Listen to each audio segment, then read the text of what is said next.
So, hi, 你好.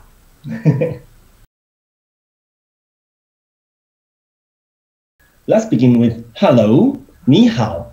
My name is Yi-Feng Wang. Just please call me Leo, which is actually the name given by my mother when I was very young.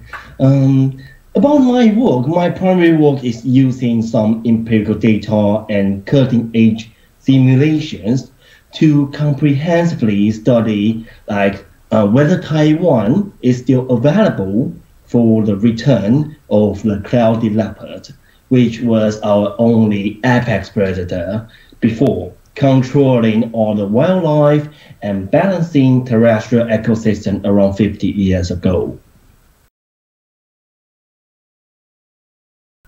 Yeah, sure. I'm really into cat. And actually, I have to say I'm the cat person. But the cloudy leopard is one of the most amazing cats around the world because of some special skills this cat has.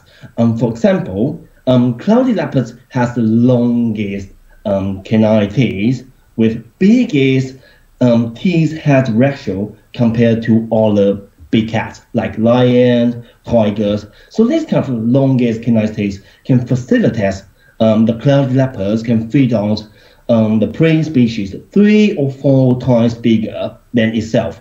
Yeah, so that's first things. And another thing is, do you know the cloudy leopard could just climb up and down the tree by its head go first?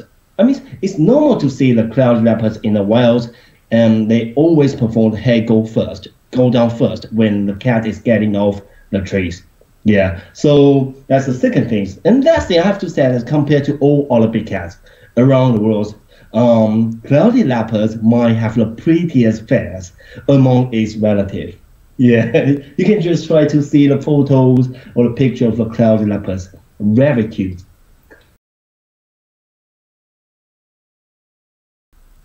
It's a nice question. We normally arrive the study site one night before the field day to camp or to find a place to live. Then the next day, we will need to get up very early, like 5:30 before sunrise, for having a meeting to discuss how to group or which route for each group to take, how many camera traps we want to set up, and review again what we should do if any kind of emergency happens. So after grouping, each group might take around 45 minutes or to 60 minutes to prepare all stuff, like how many camera traps you will have to carry on, tools like electric drill to set up the camera traps, water, food, surely, and sometimes camping gear if necessary. So once everything is prepared, you can imagine that might be about more than 20 kilograms for each person to carry on. We will drive to the closest site to park our cars, or maybe someone will drive their scooters, ride their scooters and start to trekking. So walking to each sample site to set up the camera traps. So the entire walking time could be from 8 a.m. to 6 p.m. More than half of the walking hour is trekking to the study site.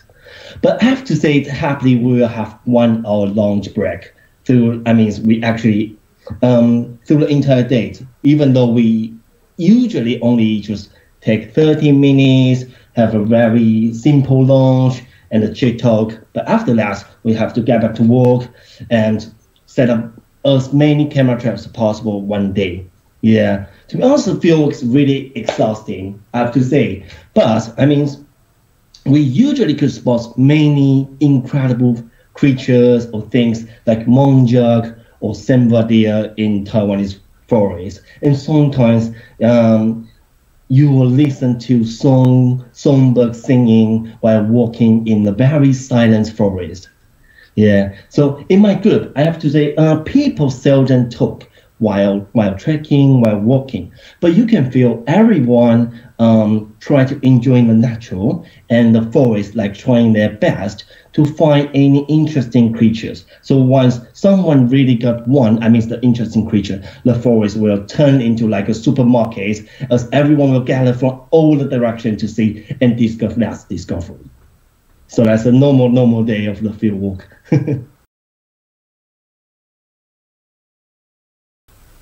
I think my field walk is kind of filled with challenges, but I'm a lucky guy. You know, cloudy leopard itself is one of the most cryptic animals around the world. So many experts never saw one individual throughout their entire academic life. Therefore, spotting a cloudy leopard is surely a challenge, right? But you know, I'm quite lucky as my supervisor is working on coloring and capturing the cloudy leopard in Malaysia.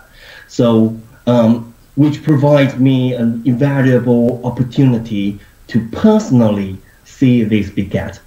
But I mean, other than the species itself, as you know, my work is trying to bring in these fascinating species back to Taiwan, right? So it could be a complicated topic engaging not only my biological issue I have to deal with, also like anthropogenic or like political issue we have to deal with. But again, I'm lucky guy again. So one of my colleagues who is studying her anthropology PhD at University of Cologne is working closely with me so we can deal with all these political or complicated issues together.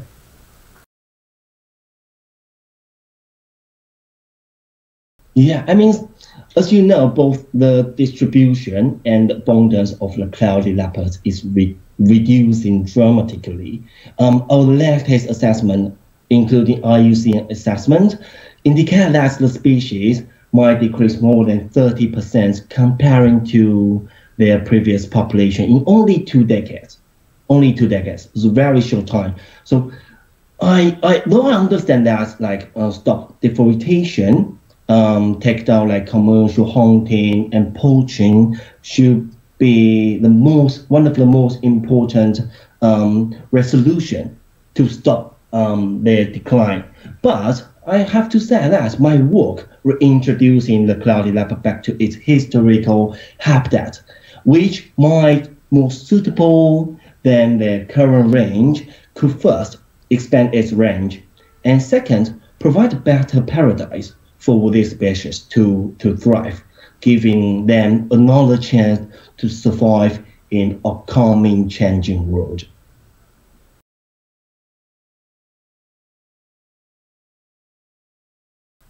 I primarily wish to conserve these species to ensure these species could survive in maybe in the future, which we will face like the climate change or intense human encroachment.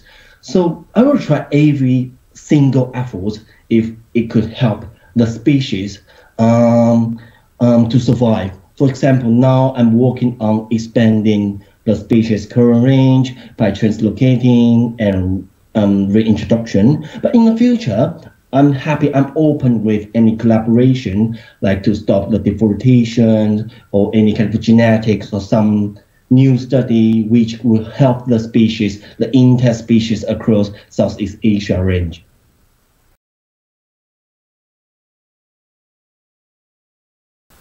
Yeah, I mean, as you know, the reintroduction could take like several years to achieve, like maybe 5 or 10 years, and there's a lot of many things we need to do in the future. So please just feel free to follow the Berlin Zoo's website or my Instagram or Twitter to track updates of our work. And I have to say, I will be really grateful for your for you guys visitors or all the people's long-term concern. Because I have to say that as Jane Goodall said that once we people really concerned about one species, we have a chance to save that species.